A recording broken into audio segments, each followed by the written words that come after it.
जय हिंद दोस्तों, एक बार फिर से आपका अपने चैनल विलेज राइडर में बहुत बहुत स्वागत है। और जैसा कि आप जानते हैं, हमारा यह चैनल गांव को समर्पित है और ऐसे गांव जो वनांचल क्षेत्र में, हमारे देश के सुदूर क्षेत्रों में उपस्थित हैं। और आज जैसा कि आप देख पा रहे हैं, यह सुंदर प्रकृति का ये खूबसूरती आप देख पा रहे हैं, हो रहेंगे। ये स्टोरेज है, माइंस का इलाका है और कुछ तकनीकी कारणों से ये अभी फ़िलहाल बंद पड़ा हुआ है। ये पूर्णा पारनी क्षेत्र है जो सुंदरगढ़ डिस्ट्रिक्ट उड़ीसा राज्य के राउरकेला स्टील सिटी से अगर बात करें तो लगभग 50 किलोमीटर के आसपास ये गांव होगा। और हमारे साथ आप देखेंगे, हमारे ये रिश्ते में हमारे दामाद लगेंगे और हमारी ये बेटी है। जैसा कि अभी थोड़ी देर पहले हम चर्चा कर रहे थे कि हम अपने मित्र आभास मुंडू, जिनको हम श्रद्धांजलि अर्पित करने के लिए उनके पैतृक गांव आए हुए थे पूर्णा पानी। आज बेटी भी हमारे साथ में है, कैमरे के पीछे अपना बेटा संजय है और दामाद हमारे। अभी दामाद से हम लोग बात करेंगे कि दामाद हम लोग को कहाँ लेके जा रहे हैं और उनका गांव का क्या नाम है, और वहाँ जाके इस गांव की खूबसूरती को भी हम लोग कैप्चर करने वाले हैं। और जैसा कि आप सभी जानते हैं, हमारा गांव का जब मूवमेंट होता है, जब हम राइड करके गांव की ओर जाते हैं, तो उस गांव के जो हमारे परिवार हैं, जो हमारे अपने वनवासी या आदिवासी वर्ग जो हैं, किस तरीके से अपना जीवन आज भी तकनीकी के इस युग में जीते हैं, किन किन समस्याओं से जूझते हैं, और शहर और गांव के बीच का जो एक बड़ा सा गैप है, उस गैप के बारे में उनको कितना जानकारी है, ये सारी चीज़ें हम लोग बहुत कम शब्दों में आप सभी तक रखने वाले हैं। तो दामाद जी, आपका शुभ नाम क्या है? मेरा शुभ नाम है विल्सन बागे। विल्सन बागे जी। तो दामाद जी, इधर से आपका गांव कितना दूर पड़ेगा? यहाँ से बोलने से हम लोग का 7-8 किलोमीटर। 7-8 किलोमीटर। तो हम लोग इसी रास्ते से होके जाने वाले हैं। हाँ, ऐसे होके जाएंगे, किनारे किनारे किनारे होके जाएंगे। और दोस्तों, अभी हम लोग एक छोटा सा इंट्रो था ये। अभी जैसा कि हम लोग यहाँ रुकने का कारण ये भी था कि आपको इस खूबसूरती को दिखाया जाए। और ये घने जो वन दिख रहे हैं, यहाँ हमेशा हमारे हाथियों का आना जाना लगा रहता है। अभी थोड़ी देर पहले हमारे रेंजर्स यानी फॉरेस्ट डिपार्टमेंट्स के जो ऑफिसर्स हैं, उन्होंने एक अनाउंसमेंट के जरिए एक प्रिकॉशंस या एक बोल सकते हैं कि एक सेफ्टी मेजर्स के तहत वो अनाउंसमेंट कर रहे थे कि आप इस एरिया में ध्यानपूर्वक अगर आते हैं तो अपना ध्यान रखेंगे, क्योंकि अमूमन हमारे जंगल के जो जीव जंतु हैं इस पानी में जल पीने के लिए या उनकी जो अपनी ज़रूरतें होती है उसको उपयोग में लेने के लिए अक्सर उनका यहाँ आना जाना लगा रहता है। तो हम सेफ्टी का भी ध्यान रखेंगे और आपको गांव की उस खूबसूरती को भी अवश्य दिखाएंगे। तो दोस्तों, आप बने रहिए और गांव की उस अद्भुत और अद्वितीय छटा को समझने के लिए, जानने के लिए बने रहिए। ठीक है, हम लोग मिलते हैं थोड़ी देर के बाद। दोस्तों, अब हम चल रहे हैं पहाड़ी टोला की ओर। जैसा कि अभी हम थोड़ी देर पहले चर्चा कर रहे थे, यह एक ऐसा गांव जो ठीक घने जंगलों से भरा पहाड़ के ठीक नीचे बसी हुई है। यहाँ के लोग पूर्णतः मुंडा समाज से आते हैं, जो झारखंड और उड़ीसा के सीमावर्ती इलाकों में इनका रहना होता है।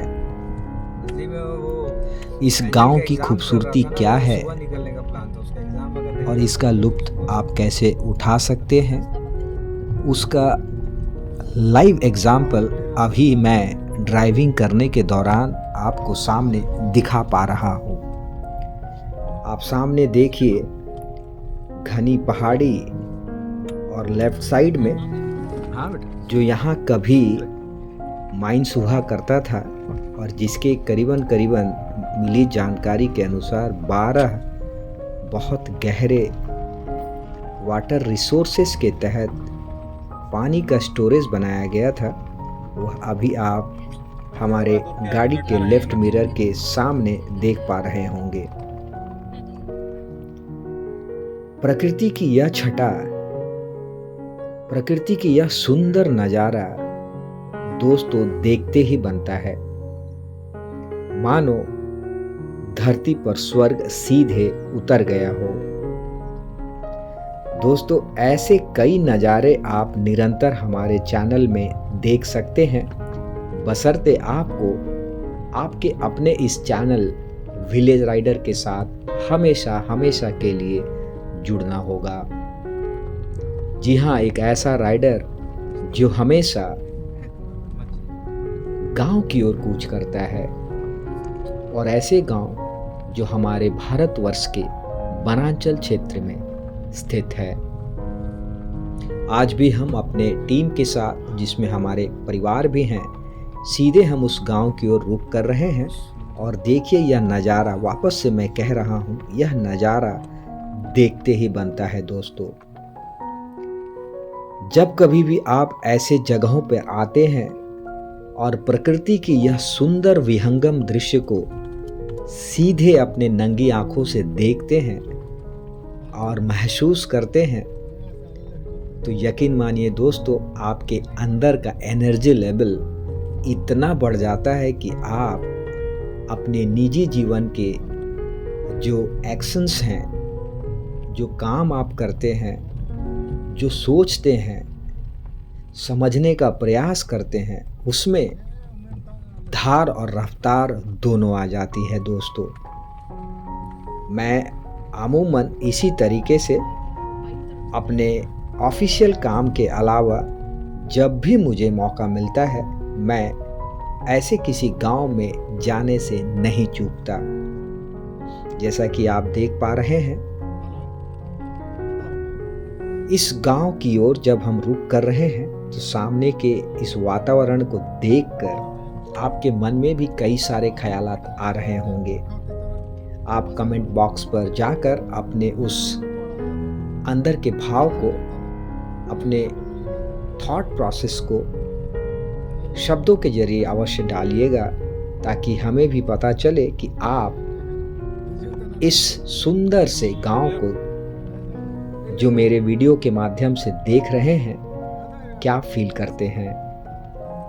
दोस्तों, उस गांव में पहुंचकर हम वहां के जो हमारे वनवासी परिवार हैं उनसे मिलने वाले हैं, उनके साथ उनकी वर्तमान की स्थिति, जिसमें एजुकेशन, एम्प्लॉयमेंट, उनके रीति रिवाज, उनके अवेयरनेस चीज़ों को लेकर कितनी है, और आज़ादी के 75वें वर्ष के बाद भी आज इस गांव की स्थिति कैसी है, ये सारी चीज़ें हम वहाँ बातचीत के दौरान जानने का प्रयास करेंगे। वहाँ का युवा क्या सोचता है, उसके मन में कौन कौन सी चीज़ें चल रही है, ये सारी चीज़ें अभी हम आपको सीधे दिखाने वाले हैं। लेकिन वह बातचीत का जो सिलसिला है अगले पड़ाव में होगा। वर्तमान आप इस गांव की खूबसूरत छटा को देखें और अपने अंदर के उस खूबसूरत चित्रण को महसूस करिए कि प्रकृति कितनी खूबसूरत है, और उसके बनाए यानी सृष्टि के जो रचयिता हैं, उन्होंने हमारे आसपास जिन चीज़ों को बना रखा है, उसे हमें गौर से ध्यानपूर्वक देखने और समझने की आवश्यकता है। तो दोस्तों, बने रहिए और ढेर सारा सब्सक्राइब करते रहिए। लाइक शेयर के माध्यम से अपने दोस्त, अपने इनमेट्स, फ्रेंड्स, परिवार वालों के संग अपने इस चैनल को लगातार प्रमोट करते रहिए। बहुत बहुत धन्यवाद दोस्तों।